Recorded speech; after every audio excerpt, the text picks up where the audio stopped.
Baik, kita lanjutkan. Sekarang kita bahas materi atau subtopik berikutnya, yaitu simulasi untuk data-data empiris.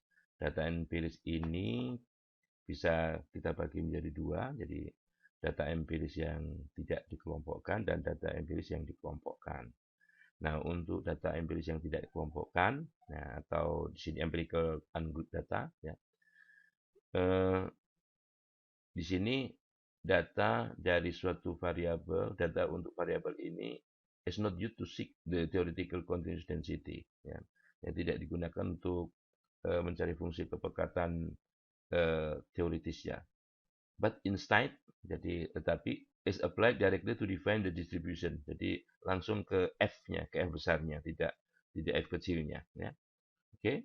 Jadi dengan demikian kalau kita punya data pengamatan atau pengubah acak x1 sampai xn, jadi n pengubah acak, kemudian kita harus urutkan dulu dari yang terkecil sampai yang terbesar. Kita urutkan, ini indeksnya, ini data yang sudah diurutkan, Nah, artinya begini, ini fxi, jadi fungsi sebaran kumulatifnya. Jadi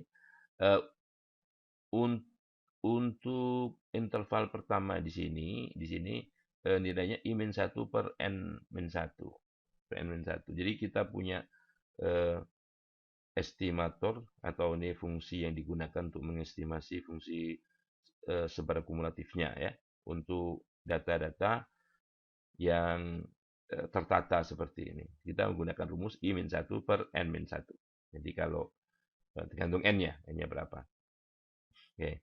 Di sini karena indeksnya ini 1, jadi I-1 jadi 0. 0 per berapa saja 0. Nah, kita awali dari 0 dan sampai kalau ini untuk yang ke N, data ke N, N-1 per N-1 itu 1, ya.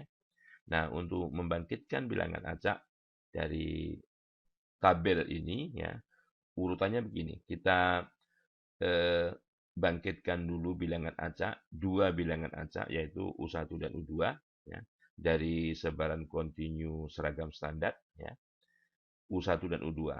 Nah, kemudian jika U1 itu letaknya di antara eh, data, ya, F yang ke XI dan F yang ke XI plus 1, ya, jadi kita cari di mana data U1 ini berada, ya, di sini di kolom yang ketiga ini, maka kita atur bahwa nilai X-nya itu diberikan dengan nilai XI, jadi di sini berapa, letak di sini mana letaknya, ya.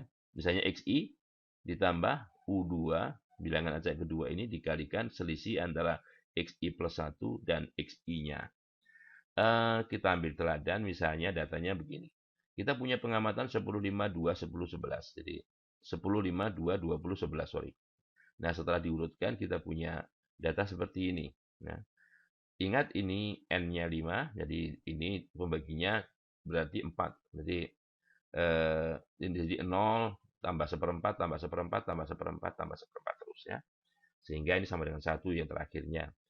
Andaikan kita dapatkan bilangan acak yang pertama 0,82 dan yang kedua 0,13. Nah, kita lihat yang pertama ini digunakan untuk melihat letak 0,82 itu letaknya antara 0,75 dan 1. Berarti di sini letaknya. Nah, berarti I-nya 4. I-nya 4.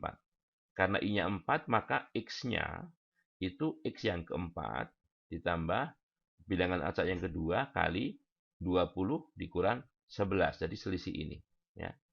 Jadi nilainya 12,17. Nah, itu yang eh, diperoleh dengan cara kalau kita punya data yang tidak dikelompokkan. Jadi datanya data empiris, ya. Distribusinya distribusi empiris, ya. Oke. Cara lainnya adalah jadi ini cara lain. Kalau ini rumus pertama, ini rumus yang kedua, ya. Akan di sini misalnya 2, 5, 10, 11, 20 sama, ya. Nah, di sini 0,82 itu kita punya I sama dengan 4, ya. Dan X-nya, sorry, X-nya tentunya kita gunakan rumus ini, ya, rumus ini, ya. Jadi ini 11 ditambah 0,82 dikurangi 0,775 dibagi 1 dikurang 0,75. Ini 13,52. 13,52. Jadi X-nya 13,52. Enggak sedikit berbeda ya. Oke, baik. Dan yang terakhir kita bahas di sini kalau datanya itu dalam kelompok, dalam interval-interval. Kalau tadi kan datanya individu, ini datanya dalam bentuk interval.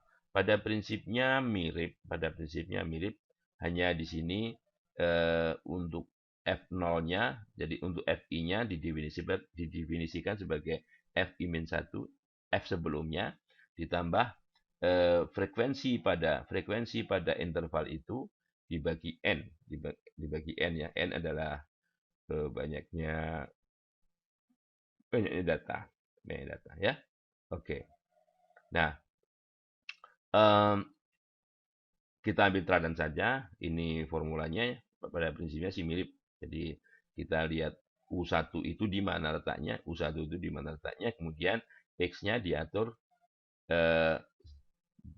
diatur sama dengan atau rumusnya adalah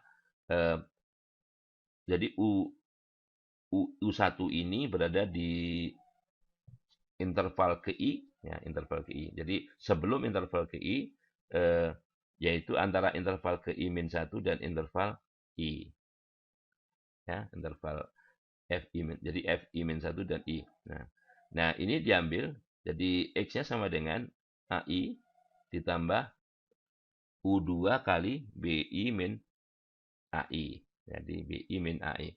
Kita lihat teladannya, misalnya kita punya, ini ada 80 ya, 29 ditambah 32, 61, 76, 80. Jadi ini 5, di interval ini ada 2 pengamatan, di interval 11-13 ada 32, dan seterusnya ya. Ini adalah frekuensi pada masing-masing interval ini, sehingga jumlahnya 80. Dan dengan demikian ini adalah frekuensi ya. 2 per 80, 2 per 80 atau 1/40. Kemudian ini ditambah. Jadi kalau ini ditambah 27 per 80 jadi 29 per 80 ya. Ini kan gitu ya. Dan seterusnya sampai 80 per 80 ini 100. Oke, ini bilangan acaknya 0,91 dan 0,37 karena 0,91 itu di sini.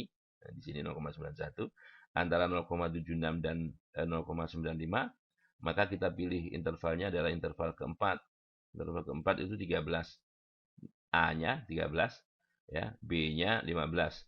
Jadi nilai X-nya adalah 13 ditambah 0,37 kali 15 min 13 atau 13,74. Cara lain kita mirip dengan topik sebelumnya. Kita gunakan cara lain nih ya. Jadi U-nya 0,91 ya. 0,91 ini kita dapatkan nilai X-nya 14,573 ya. Dengan formula ini. Jadi kita tidak melibatkan ini U-nya hanya satu saja ya. U-nya hanya satu saja. Baik, mungkin itu yang bisa saya sampaikan terkait dengan simulasi data yang dikelompokkan dan data yang tidak dikelompokkan. Jadi grup dan ungroup data.